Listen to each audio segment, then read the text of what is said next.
que nós temos que entender? Se você consegue ter alguma coisa sem essa coisa ter você, pode, na Bíblia.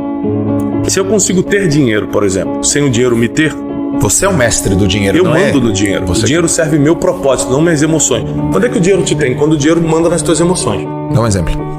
Quando eu não tenho dinheiro, eu tô muito triste e fico cabisbaixo. O dinheiro interfere no meu humor, o dinheiro interfere nos meus sonhos. Teus sonhos são guiados pela tua situação financeira de hoje? Então, Mamon é teu Deus. Você serve ao dinheiro, você não serve a Deus. Porque se você servisse a Deus, você não teria dúvida nenhuma que teus sonhos iam se realizar, independentemente da tua realidade de hoje. Porque quem vai realizar é Deus e não o dinheiro. Isso é acreditar em Deus e não no dinheiro.